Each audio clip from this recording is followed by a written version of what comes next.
една родопска поговорка, която гласи: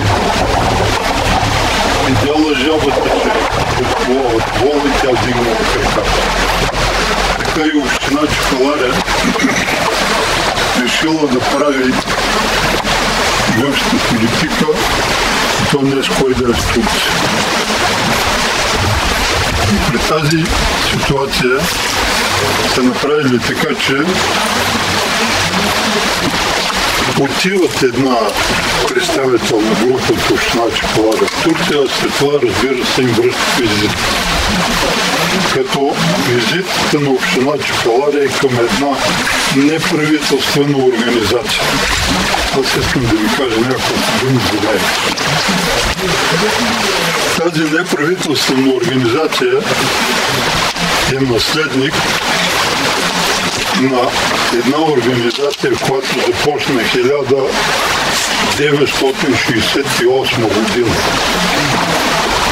1968 беше създадена Асоциация на родопските турци в Истанбул.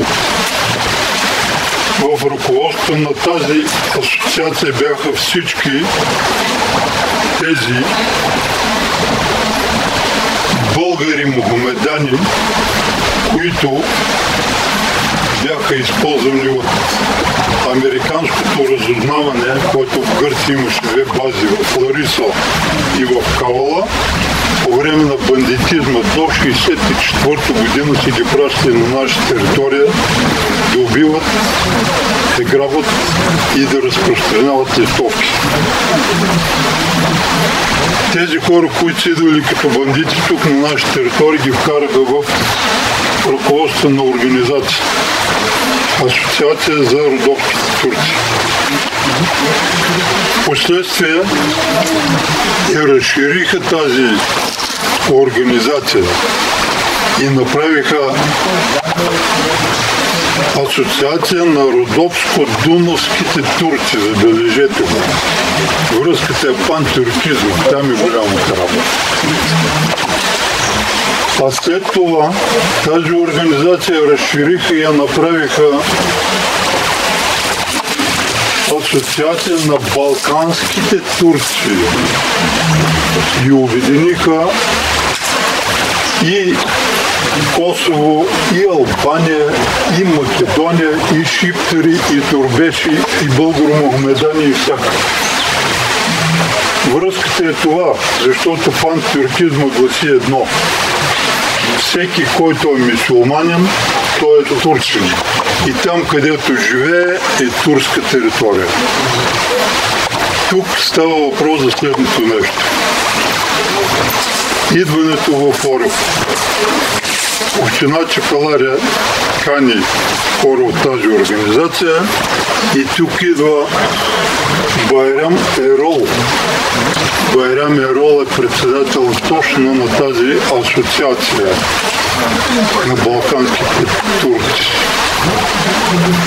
който обединява всички тези, които се стремат да направят така, че Великата Османска империя да бъде възстановена. И зато и те са тук. Зато и са идвали тук. И зато и определят границите, докъде ще имат претенции. Запомнете едно нещо. Тези хора, които идват тук, те са с специална задача. Байрам Ерол е свързан с турските разузнавателни служби МИД. Той е един от тях. Байрам Ерол е един от тези, който е от най-близките хора на Давутоглу, който е министър-председател в момента на Турция, който е дюмне, т.е. евреин, който е приел исляма и тайно си изповядва еврейската религия. Това е Давутоглу. А Ердоган е по-мухамеданчен грузинец, потомък на по-мухамеданчени грузинци. Дали турци управляват Турция? Сами си направете извода.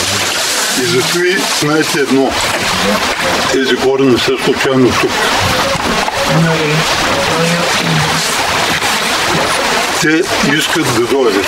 Преди 2 години идваха делегация от местни българо-мохамедани 3 души с цел при идване на турски групи да ги водят до Тъмръш. Това е един изходен пункт. А вие знаете за Тъмръш, че това е била столицата на Тъмръшката република. По този повод мислете много добре какво ни чака. Защото в Турция текат много сериозни процеси. Става въпрос за това, че кюрдите искат самостоятелна държава. Да, господата американци им са обещали да направят. И тъй като те са 24 милиона само на турска територия. А знаете ли колко българо-мохамедани живеят в Турция? 6 милиона и 200 хиляди. Тоест една България живее в Турция като мохамеданска. И тя е под командването на този Байрам Ерол, неговата организация. Тя се занимава с него, с тези хора.